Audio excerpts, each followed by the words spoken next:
안녕하세요. 호흡척추관절의 김준호입니다. 오늘의 주제는 건강기능식품입니다. 진료를 보다 보면 정말 많은 분들이 건강식품에 관심이 많으신 것을 알 수 있습니다. 어떤 건강식품을 먹으면 효과가 어떨지, 제가 처방한 약과 특정 건강식품을 같이 먹어도 괜찮을지 등을 물어보시는 환자분들이 매일 몇 분씩은 계신 것 같습니다. 오늘은 이런 건강기능식품에 대해 설명을 드리는 시간을 가지도록 하겠습니다. 먼저 결론부터 말씀드리면 건강기능식품은 말 그대로 식품입니다. 약은 정식적으로 출시가 되기 위해서는 여러 검증 절차가 필요합니다. 수십, 수백, 수천 명을 대상으로 1상, 2상, 3상 임상 실험을 통과해야 의약품 딱지를 붙이고 출시될 수 있습니다. 하나의 의약품이 탄생하기 위해서는 수십 내지 수백 개의 후보 약품 성분들이 처절하게 실패하게 되는 바늘구멍 같은 검증 절차를 뚫어야 합니다. 그에 반해 건강기능식품은 식약처에서 분류한 건강기능 성분 및 몇 가지 위생기준만 통과하면 출시할 수 있습니다. 검증이라기보다는 신고 절차에 가깝습니다.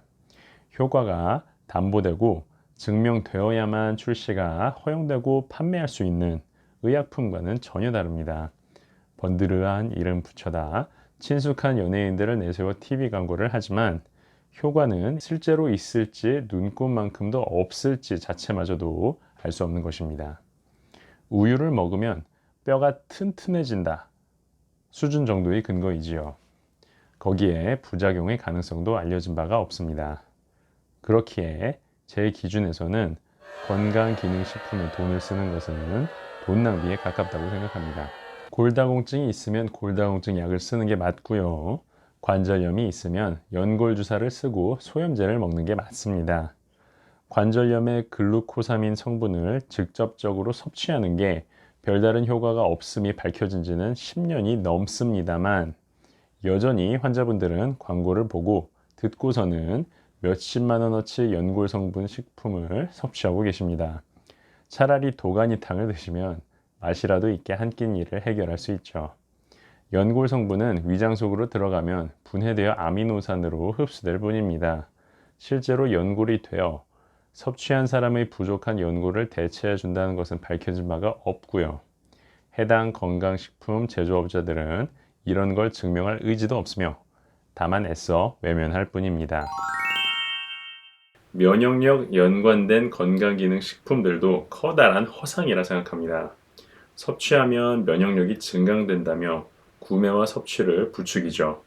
하지만 면역력이란 아주 미묘한 개념입니다. 면역력이 높으면 마냥 좋을 것 같죠. 류마티스나 루푸스 등의 자가 면역 질환들이 자신의 면역 체계가 스스로를 공격해서 발생하는 것을 생각해 봅시다. 면역력이 단순히 예민하고 강하기만 하다면 이런 질환들로 연결될 수 있을지도 모릅니다. 괜히 류마티스 질환자나 장기 이식받은 환자들이 면역 억제제를 복용하는 것이 아닙니다. 물론 자가 면역 질환자들 사이에서 높은 면역력 때문에 암 이환율이 낮다는 보고가 종종 들리긴 합니다. 또한 제 스스로도 완벽하게 안다고 장담할 수 없는 부분인 것도 맞습니다. 하지만 그렇다고 하여 메커니즘도 모르고 효과 증명도 안 된 물질을 마치 면역력 증대에 도움이 되는 것처럼 광고하여 파는 건강기능식품이 정당화되는 것은 아닙니다. 그렇게나 면역력 증대 물질로 돈을 벌고 싶다면 확실하게 연구 및 임상실험을 통해 효과를 증명하고 나서 파는 것이 맞습니다. 건강기능식품이 아닌 의약품으로 말입니다. 다행히 식약처에서는 건강기능식품의 원료와 제조 과정을 확인하는 시스템을 정착시켜 놓았습니다. 효과 여부는 있을지 없을지 모르겠으나 부작용의 가능성은 최소화하겠다는 의미이죠. 그래서 저는 진료 보시는 환자분들이 건강기능식품에 대해서 물어보시면 첫 번째로 의약품이 아니라는 것과 그렇게 효과를 기대하기 어렵다. 두 번째, 하지만 먹어서 나쁠 것은 없어 보이니 큰돈 쓰지만 마시기를 말씀드립니다. 시청자 여러분들도 요즘같이 사람들 사이에서 비만과 음식물 쓰레기 등이 더 화두가 되는 시대에서는 삼시세끼 건강식을 챙겨 드시는 것만으로도 필요한 영양소들이 충분히 공급될 것을 믿으시고 적절한 운동과 자신만의 스트레스 해소법 등을 통해 건강 관리하시기를 추천드립니다. 다만 여기에 한 가지 추가하고 싶은 내용이 있습니다. 우리나라 전통적인 식습관을 고려하여 정말로 섭취가 부족한 영양소가 있긴 있다는 것입니다. 그런 영양소들은 따로 섭취를 병행해 주시면 좋을 것이라 생각합니다. 먼저 첫 번째로 단백질입니다. 우리나라는 전통적으로 식단의 단백질 양이 매우 부족합니다.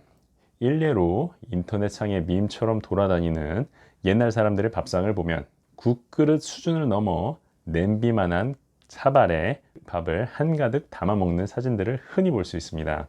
비쩍 마른 사람들마저도요. 쌀에는 미량의 단백질이 포함되어 있기에 쌀밥을 많이 먹는 것으로 필요한 단백질 수요를 맞추려는 시도라고 저는 봅니다. 퍽퍽한 밥을 많이 넘기기에 도움이 되도록 짠지 위주의 반찬과 국 요리가 발달한 것도 이에 따라 갖춰진 한국만의 식습관 형태가 아닐까 생각합니다. 사람이 하루에 필요로 하는 단백질 양은 기억하기 쉽게 말씀드리자면 본인 몸무게에서 킬로그램을 그램으로 치환한 양이라 보시면 됩니다.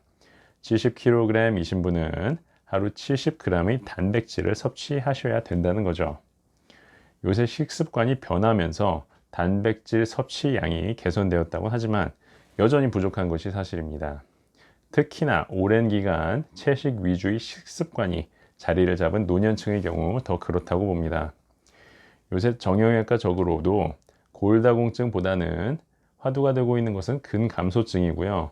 이것이 제일 영향을 많이 끼치는 인구가 노년층인 것을 감안을 하면 단백질이 부족한 한국인의 식당은 노년층의 큰 헬스 리스크로 작용할 수 있을 것이라 생각됩니다. 이를 다시 한번 생각해 보면 시중에서 판매하는 단백질 보충제 섭취가 노년층에 오히려 더 필요하다고 봅니다.